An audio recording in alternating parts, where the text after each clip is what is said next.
अस्सलाम वालेकुम नाज़रीन, मेरा नाम डॉक्टर समर आसिम है। मैं एक कंसल्टेंट पल्मोनोलॉजिस्ट हूँ, जिसका मतलब है कि मैं सांस की बीमारियों की माहिर हूँ। इसमें शामिल है टीबी, निमोनिया, दमा, सिगरेट नोशी की वजह से जो सांस में तकलीफ हो जाती है, माहौलियाती आलूगी की वजह से जो हो जाती है, लंग कैंसर, फेफड़ों में पानी पड़ जाना, फेफड़े सिकुड़ जाना, फेफड़े फट जाना, ये और इसके अलावा और भी हैं बीमारियां जिनका मैं इलाज करती हूँ। आज मैं आपके साथ ओपीडी ऑनलाइन के प्लेटफॉर्म से मुखातिब हूँ। ये एक ऐसा यूट्यूब चैनल है जो हम स्पेशलिस्ट डॉक्टर से मिलकर बनाया है। हम सब सीनियर कंसल्टेंट्स हैं अपने अपने शोबों में, और ये इसका मकसद ये है कि हम आप तक बीमारियों की आम आगाही आपके घर तक पहुँचाएं, ताकि ना कि बहुत देर हो जाए अलामात को आपको समझते हुए, ना आप गलत इलाज की तरफ जाएं, ना गलत तशखीस की तरफ जाएं, और आप हमसे बराह रास्त कमेंट सेक्शन में सवाल पूछ सकें और हम आप तक जवाब पहुंचा सकें, स्पेशलिस्ट पहुंचा सकें। आज मैं चाहती हूं कि मैं आपसे टीबी के बारे में बात करूं। टीबी यानी कि ट्यूबरकुलोसिस। मैं इसलिए बात करना चाहती हूं कि ये हमारे यहाँ बहुत आम है। हम पूरी दुनिया में जिन ममालिक में सबसे ज़्यादा टीबी है उसमें हम 5वें नंबर पर हैं। ये बहुत शर्मिंदगी की बात है, मगर जाहिर है हमारे यहाँ इसका टीबी उन इलाकों में ज़्यादा होती है जहाँ पे हम छोटी जगहों पे रहते हैं, सफाई कम होती है, लोग खांसते हैं, इस तरह से एक दूसरे को हम पहुँच जाती है। तो ये टीबी क्या है? टीबी है एक फेफड़ों का इन्फेक्शन। ये बहुत आहिस्ता आहिस्ता जरासीम जो है हमारे लंग्स में फैलते हैं, फेफड़ों पे फैलते हैं और फिर अलामात ज़ाहिर करते हैं।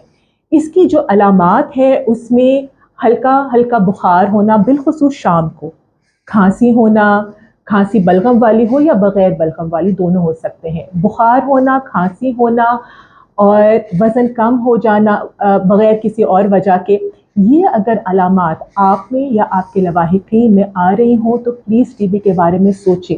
और ये कोई बुरी बात नहीं है। अक्सर हमारे यहाँ टीबी को सोचते से भी लोग डर जाते कि नहीं नहीं टीबी नहीं हो सकती, हमारे ख़ानदान में तो ये है नहीं। ये ख़ानदानी बीमारी नहीं है, ये हमारे मुल्क में ज़्यादा हम एक दूसरे से पहुंच जाते हैं। हम डॉक्टर्स को इतनी दफ़ा हो चुकी है, ठीक हो जाती है। इसको पहचाने। अगर अलामात आ रहे हैं तो फिर क्या करना चाहिए? बलगम में खून भी आ सकता है, जो कि एक बड़ा खौफनाक किस्म की अलामत है। आ रहे हैं तो प्लीज़ सांस की बीमारी के स्पेशलिस्ट यानी कि पल्मोनोलॉजिस्ट के पास जाएं, या कि आम डॉक्टर भी के पास चले जाएं। वो आपके एक्सरे करेंगे, बलगम का टेस्ट करेंगे, उसमें तशखीस होगी और दवाई होगी। दवाई हमारे मुल्क में WHO की तरफ से मुफ्त भी मिलती है, बड़े सेंटर्स में, टीबी के सेंटर्स में, तो महंगा इलाज भी नहीं है और मुकम्मल तौर पे ठीक हो जाने वाला इलाज है। ये पैगाम मैंने आपके पास इसलिए पहुंचाया है क्योंकि रोज़ आना हमारे क्लिनिक में टीबी के मरीज़ आते हैं जिनको पता भी नहीं होता कि वो कितने अरसे से उनको टीबी है और वो दूसरों को फैला रहे हैं। आपको मालूम है, एक टीबी का मरीज़ अगर खांसता है उसमें 3000 जरासीम हवा में निकल जाते हैं, और वो जरासीम हवा में मुअल्लक रहते हैं घंटों के लिए। कोई दूसरा इंसान उधर से गुजरे, सांस ले, 10 जरासीम भी अंदर चले जाए तो टीबी हो सकती है।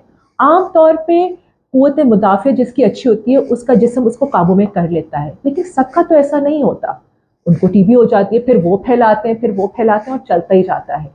तो आइए, इस टीबी एक दुश्मन है, उसको पहचानिए, लेकिन वो कमज़ोर दुश्मन है, उसको बस पहचानना है, दवाई देनी है बाकायदगी से और बिल्कुल ठीक हो जाएंगे।